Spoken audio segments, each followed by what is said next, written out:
Good afternoon, everyone.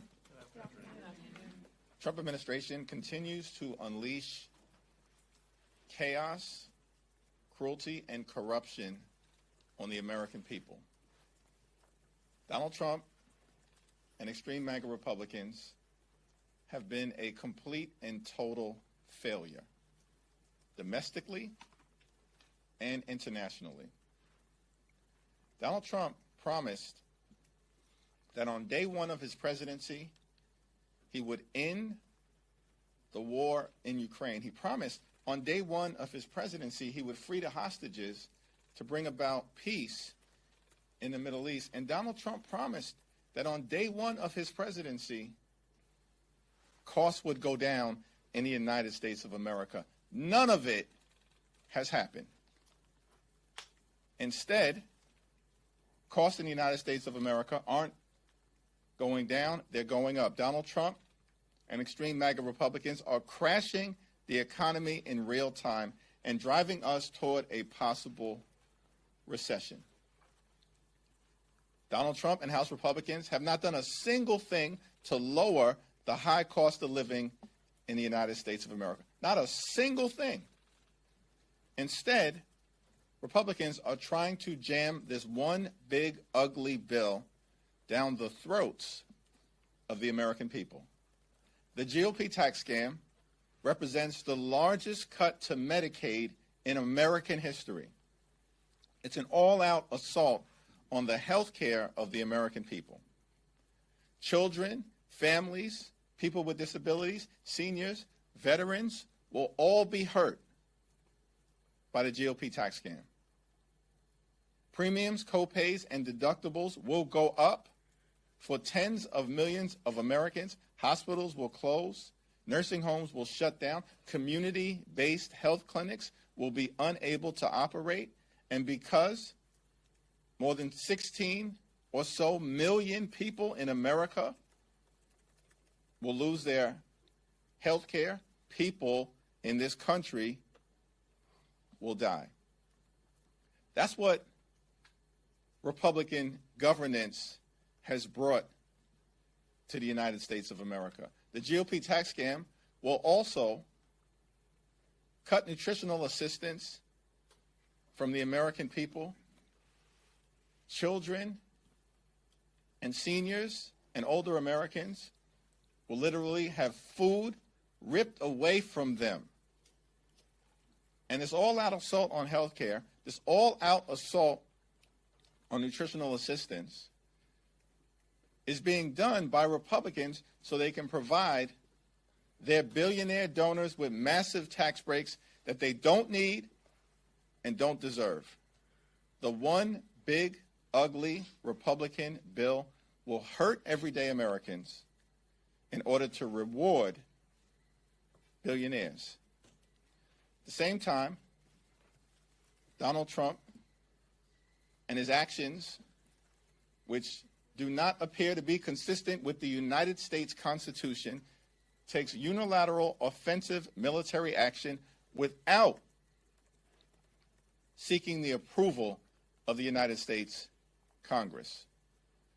The use of military force, which is offensive in nature, must be approved by the House and the Senate. That's according to the Constitution. It's not optional, Donald.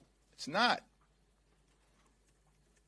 The framers of the Constitution actually gave Congress the power to declare war for a reason, so the American people, through their elected representatives, would have the opportunity to debate the issue and make some decisions as it relates to what's in the best interest and the national security of the American people. Donald Trump and the administration chose to ignore the Constitution. And so they're going to have to come before Congress and explain their justification for an offensive military strike against Iran. Yes, we can never allow Iran to become a nuclear power. And of course, Israel has the right to defend itself and will support Israel's security in an ironclad manner. But the Trump administration intentionally decided to ignore the aggressive diplomacy that was available to it to try to address the Iranian nuclear threat and ignore the requirements of the Constitution, and now they've got to explain why.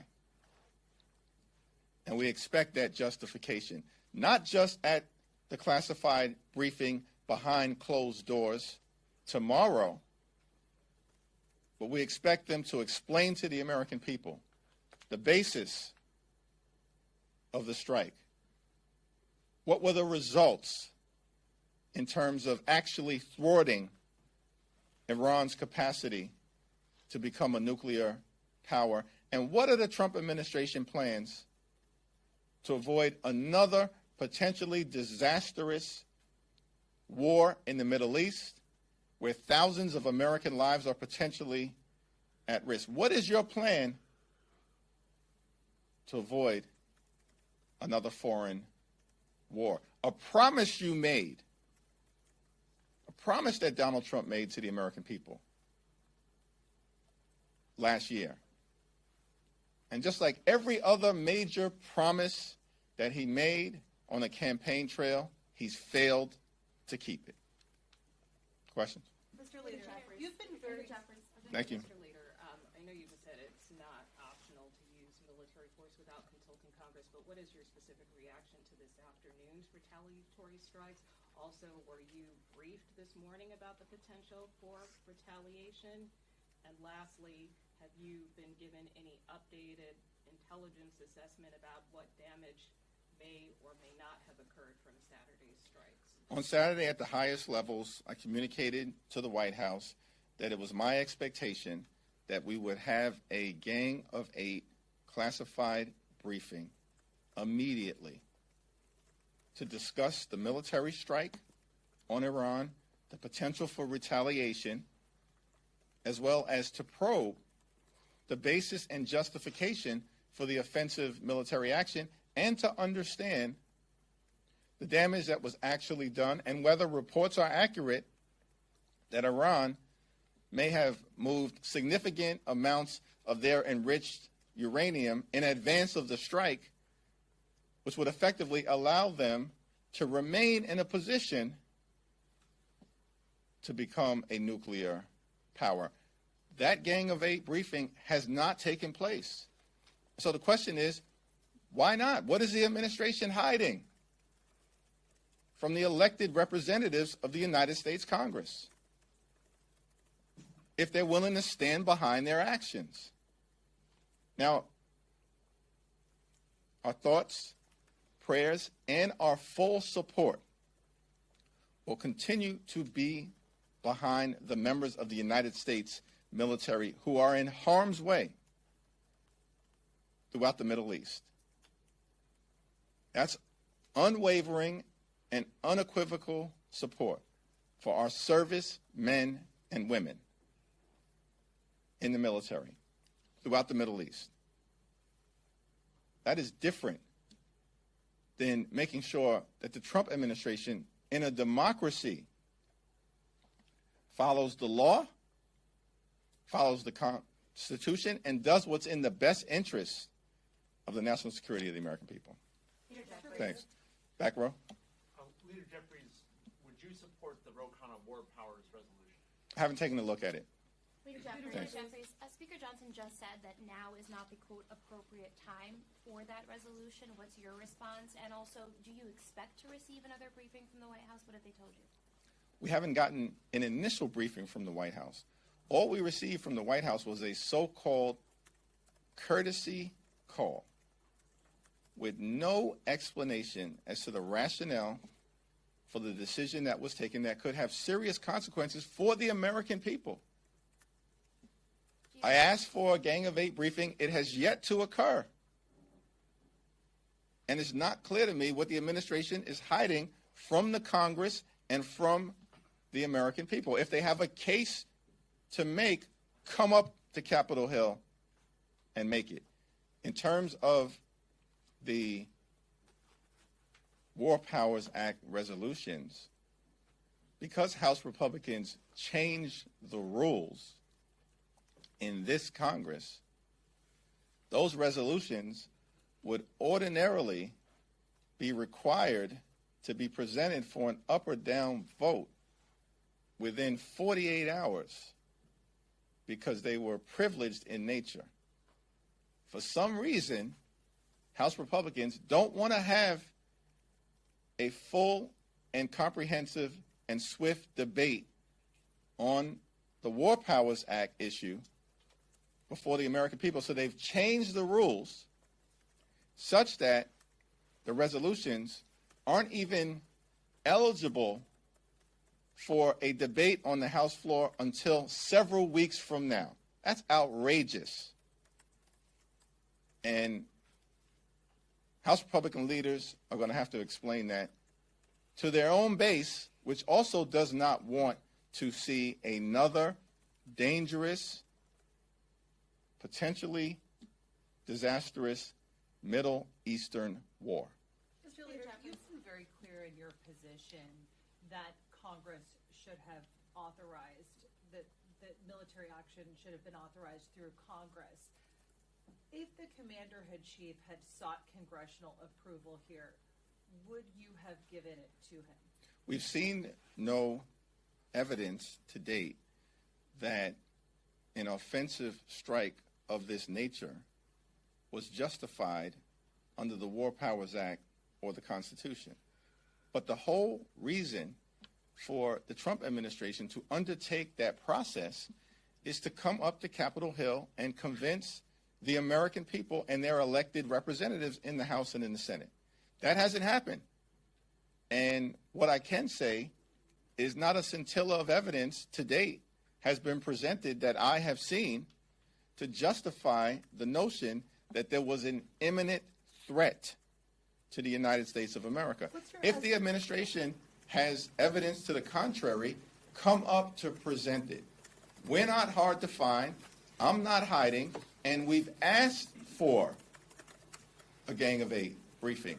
Tomorrow, there will be an opportunity for every single member of the House to hear the information from the administration, and hopefully they will present it in a manner that's comprehensive. It will be probed, it will be tested, it will be aggressively pushed back against, and then we'll see what the outcome is after that classified briefing. Up until this point, what is your estimation of how close Iran has been to obtaining a nuclear weapon?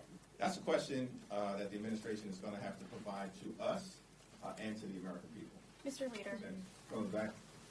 Yeah, Leader Jeffries, you clearly think President Trump's actions here were unconstitutional. So what are you and other Democrats going to do to hold him accountable, if not a vote on the War Powers resolution? I clearly think that there's no basis that I've seen to justify his actions that involve in running the United States Congress. The Trump administration will have an ability to try to convince members of Congress on both sides of the aisle that it was a justified action and ultimately convince the American people. And that will begin tomorrow, and we'll see what happens from there. There's no evidence that I have seen to justify the military strike that took place in the absence of securing congressional approval. Leader Jeffries, thank you for taking my question. There are some members in your conference that have suggested impeaching President Trump over these Iranian strikes. Impeachment has come up not just from AOC, but other members. Is that a tool on the table for you if you were to take back the House? I think what's on a tool that's on the table right now is to continue to demand that the administration present itself before the United States Congress and make the case to the American people as to why this extraordinary step has been taken. That's step one. Step two is for the War Powers resolution, whether that's the one that has already been introduced or others that may subsequently be introduced, for those resolutions to be debated on the House floor, as should have occurred already. And then we'll see where we're at thereafter. So you're not taking any calls for impeachment seriously right now? This is a dangerous moment that we're in, and we've got to get through what's in front of us. And what's in front of us right now is the Trump administration has a responsibility to come to Congress, justify its actions, for which we've seen no evidence to justify its offensive strike in Iran, and we also don't even know how effective the strike has been. There's zero evidence that I've seen that the nuclear program was completely and totally obliterated, as Donald Trump has claimed. No evidence that has been presented to Congress to suggest that that has occurred.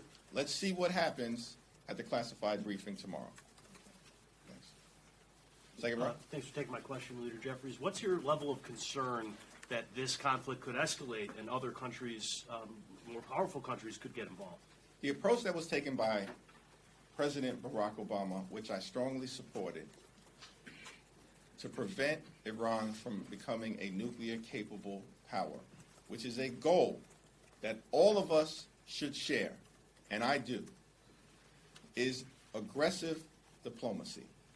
When President Obama entered into discussions to try to secure a nuclear agreement to prevent Iran from becoming capable of developing a nuclear weapon, it was a discussion that involved diplomacy from the United States, Great Britain, France, Germany, Russia, and China, all at the table, entering into an agreement that took Iran's capacity from racing to a nuclear weapon from inside of 3 months, which is where it was at the time, to outside of a year.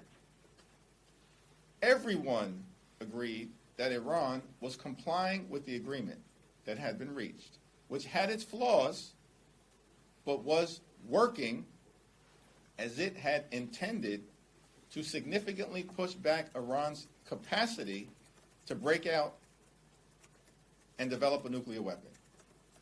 Donald Trump comes into office, and because he's such a hater, particularly as it relates to all things Barack Obama, he pulls out of the agreement, even though Donald Trump's own administration, his own national security apparatus, his own Department of Defense confirmed repeatedly that Iran was adhering to the agreement. When Barack Obama was president and when Donald Trump was president the first time, Donald Trump pulls out and set this whole situation that we're in right now into motion. On Friday, Donald Trump says,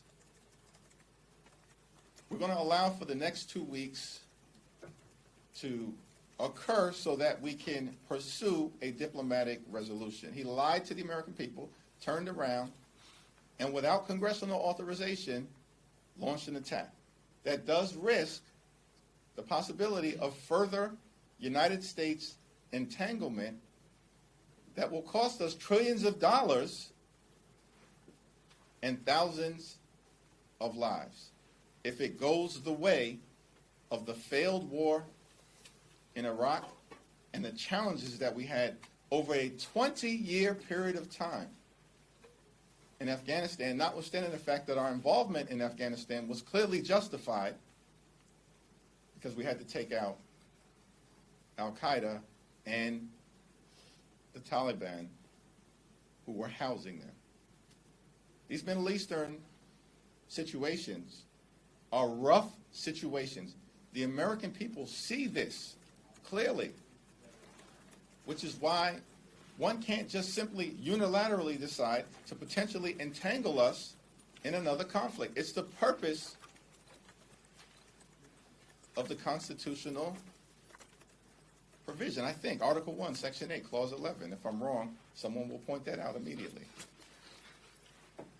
There's a reason for it. And Donald Trump chose to abandon it. Thank you, Mr. Leader. House Republicans, including Derek Van Orden and Byron Donalds, have suggested that the Trump administration was justified in not providing the briefings that you've asked for because the information would be leaked. They say that members would leak to the press and that the Trump administration was correct to keep this information secret. What's your response to these Republicans who say that you all would have leaked the information, classified information, had you received it in the manner that you requested The it? Trump administration can't point to a single example of a Gang of 8 briefing being disclosed to the American people in a manner that would have created harm to the United States of America. I challenge them, point to a single example of a Gang of 8 briefing over the last several administrations resulting in information that was classified becoming public. What is the administration hiding? And by the way, the strike has already occurred. On Saturday, at the highest levels, respectfully request of the White House to provide an immediate Gang of 8 briefing. And it still hasn't happened. This is after the strike has occurred. Come up to Capitol Hill and justify your actions. Justify the fact that you may be taking us to a war that your own people in the MAGA verse don't want. Your own people. And you have a responsibility to explain that to the American people. And so far, they failed to do it, even at the highest levels of congressional leadership. Throughout the last 20 years, presidents have consistently used sort of unilateral executive authorities to counter strikes like this, including President Biden against the Houthis, President Obama in Libya. What makes this moment different? Question is, what was the imminent threat to the United States of America? And there's been no evidence to present an imminent threat. Now, if the administration believes that it existed, then they have an opportunity to present that to the American people and to Congress as the elected representatives of the American people. Up until this point, they've not provided any evidence of an imminent threat. The only suggestion has been that we can't allow Iran to become nuclear capable. We agree. That's been a consistent position of Democrats and Republicans for decades. And the question is, what justified this particular action, and was it even successful in completely and totally obliterating Iran's nuclear program, as was represented by Donald Trump to the American people? Did Donald Trump tell the truth? Or is he lying again? Last question. Leader Jeffries, one, have you spoken with other officials back home in New York City about the potential harm that could come to the area with these latest strikes from Iran? And then I also just want to get your thoughts on the latest polling as the New York City mayor race is set to start off tomorrow. There's a high degree of concern as it relates to just the climate of political violence that exists, and that's something that we need to decisively deal with here on Capitol Hill. This should not be a Democratic or Republican issue. Every single member of the House and the Senate should be able to do their job free of the threat of political violence to themselves and to their families.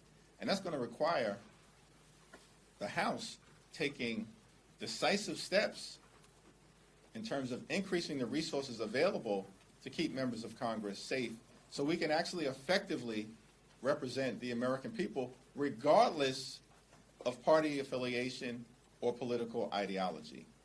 In terms of specific threats, I'm confident that the NYPD, the police commissioner, working with the leadership in New York City and New York State, they're taking appropriate steps to keep everybody safe, particularly areas that are sensitive in terms of the potential to be targets, whether those are houses of worship, synagogues, shuls, mosques, or other affiliated religious institutions during a time of great challenge. In terms of the mayor's race, it's going to be close, it appears.